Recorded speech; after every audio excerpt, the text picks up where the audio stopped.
Okay, so the other day I kind of came across a conversation with two farmers. Um, I hadn't seen one of them in a couple of years.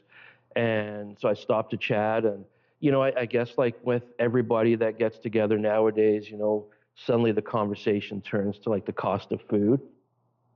And from their perspective, it was about the cost of producing food.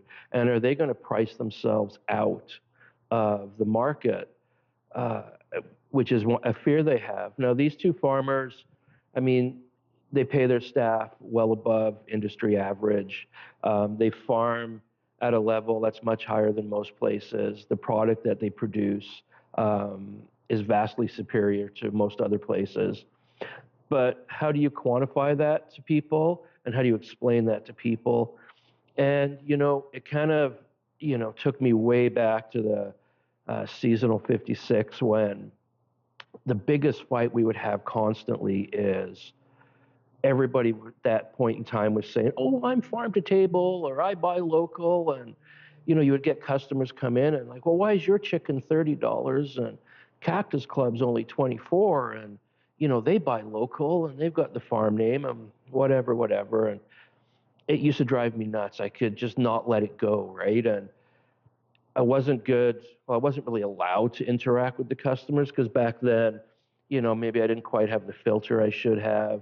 And, after a few bad experiences, Shannon was like, no talking to customers, no responding emails, no answering the phone, and ask me before you retweet anything. So I would just storm around the kitchen just like miserable and ticked off. And at the time, we had a sous chef, David Healy. So if you'd ever been to Seasonal 56, you would recognize David. Big, tall, imposing, bald guy, uh, intense looking, but a heart of gold. And I'm sure he just got sick of listening to me. And he comes in one day and he's like, "Chef, why don't we call it farm focused?" And I went on Instagram and I punched in the hashtag to see a lot of people using it. It wasn't a lot of people using it. Like, okay, we can work with this. It's good. Now, the problem with farm to table is it's very vague. And when you really break it down, even the manager at McDonald's, when they place an order to Cisco, everything's coming from a farm. Just what kind of farm is it coming from? So essentially, we're all farm to table restaurants. All chefs are farm to fork. So how do you differentiate the farm? So the farm focus was kind of our way of not rebranding, but taking farm to table, farm to fork off our social media, put it in farm focused. It became the talking point when people asked about what kind of food we do. It's farm focused. Now, in and of itself, farm focus is just as vague as farm to table, but because it was different, it gave us something to talk about. People would say, "What does that mean?" So, what did it mean for us, and why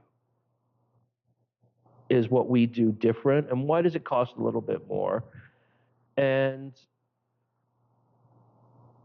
our idea of farm focused was to get to know the farm, to visit the farm, to talk to the farmer, to see how the animals are raised, to see how the vegetables are grown, to have a story to tell when the customers came in.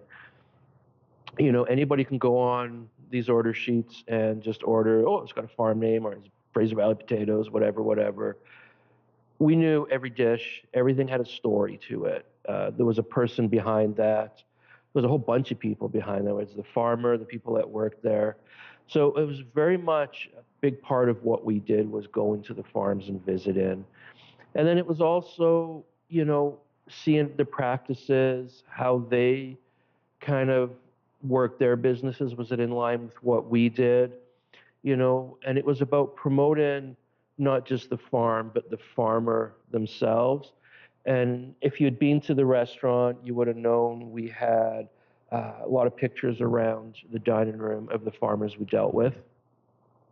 So that, again, people had a face to go behind the name of the farm, to see, these people in their element. They were in the field or they were in with the animals. And, it kind of gave them a little bit more of a perspective of how what we did was just a little bit different than what other people were doing, and hence why it cost a little bit of money. And I listen to these guys, and I do feel for them because I still see it now. People going around saying, "Oh, I buy local," or "I do this," and then you go in and ask them, "Oh, you got local turkey? Where'd you get that from?" "I don't know. I'll have to go ask." And then they come back, "Oh, it's from a farm in Aldergrove," and nobody kind of really knows what it is. Um, so maybe that's, you guys can do some of these places a favor that if they can come back and tell you the farm name and the farmer and know something about it, then there's a kind of place you want to support. Um, and you also want to support like these farmers. When you get to know them, they're front and center in their businesses. They're not hiding away. So when you go to farms, whether it's a produce stand, a farmer's market, talk to these guys, learn about them, see why their produce is different. And, I think once you understand that, you're not going to mind paying a little bit more. Hopefully, the cooking site here is going to teach you how to save a few bucks in a few steps so that maybe it doesn't such a hit on your pocketbook. But, I just thought I wanted to pop on here today because I've had a few other projects on the go where we're talking a lot about farm to table, farm to fork, and I keep going back to this farm focus. We have to be different. Um, so I guess, I don't know, this has kind of gone off on a whole tangent. I guess what I'm saying now that I've gone through this 6 minute spiel here is it's probably best to know your farmer, know where your food comes from, know your chef, know who's cooking your food, take the time to get to know these people. And when you say you support local, you know you are really, truly supporting local.